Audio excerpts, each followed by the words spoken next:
बिस्मिल्लाहिर्रहमानिर्रहीम। PPSC club paper मोरखा 27 अप्रैल 2025 को जो इवनिंग को पेपर हुआ था वो आज सॉल्व करते हैं। और सबसे पहला सवाल हमारे पास है, smallest city in the world is smallest country in the world is, याद रखिएगा, smallest country in the world that is the Vatican city, world smallest country. और अगर यूनाइटेड नेशंस के हवाले से देखा जाए तो ये यूनाइटेड नेशंस के ऑब्जर्वर स्टेट्स की कैटेगरी में शामिल है। इसको होली सी भी कहा जाता है। और अगर ये देखा जाए कि टोटल इसका एरिया कितना है, सो सरप्राइजिंगली इसका total area it's near about, area is 0.44 kilometre square, इसका तकरीबन एरिया इतना बनता है। और अगर इसके पॉपुलेशंस के हवाले से देखा जाए तो जो 2024 के मुताबिक इसकी टोटल पॉपुलेशन तकरीबन 881, 881 जो है इसकी पॉपुलेशंस थी एज पर 2024 फिगर्स। 2024 के मुताबिक वेटिकन सिटी जो कि वर्ल्ड स्मॉलेस्ट कंट्री है, इसके टोटल पॉपुलेशंस की तादाद कितनी है? पॉपुलेशन की तादाद 881 है। और अगर एरिया के हवाले से देखा जाए तो इसका एरिया तकरीबन 44 यानी कि 44 किलोमीटर इसका एरिया बनता है, जो कि बहुत ही कम है। और ये यूनाइटेड नेशंस के ऑब्जर्वर स्टेट्स में है। इसको फुल मेंबर कंट्री जो है उसका दर्जा नहीं मिला था। सो अगर ये देखा जाए तो ये ऑब्जर्वर स्टेट्स की कैटेगरी में आता है। और मज़ीद अगर इस हवाले से देखा जाए तो रिसेंटली जो पोप फ्रांसिस की डेथ होती है, पोप फ्रांसिस इनकी जो डेथ होती है ये 21 यानी 21 अप्रैल 2025 को इनकी डेथ होती है। जो पोप फ्रांसिस है इनका ताल्लुक भी वेटिकन सिटी से ही था और वो हेड ऑफ कैथोलिक चर्च थे उस वक्त। ये हेड ऑफ कैथोलिक चर्च भी रह चुके हैं। और जो पोप फ्रांसिस साहब हैं इनका ताल्लुक भी वेटिकन सिटी से ही था।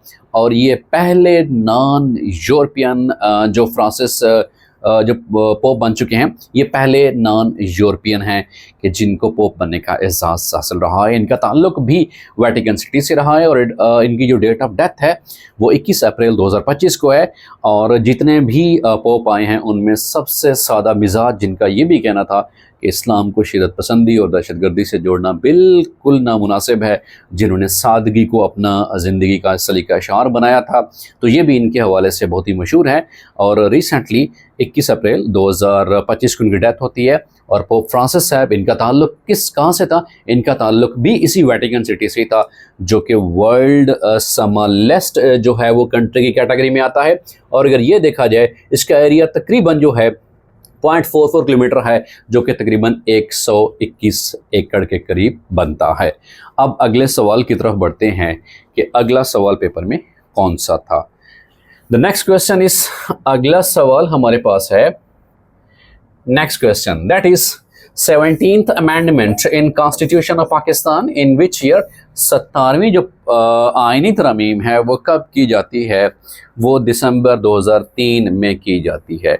और अगर ये देखा जाए कि इसके बाद जो तरमीम होती है 18वीं आईनी तरमीम, 18th अमेंडमेंट,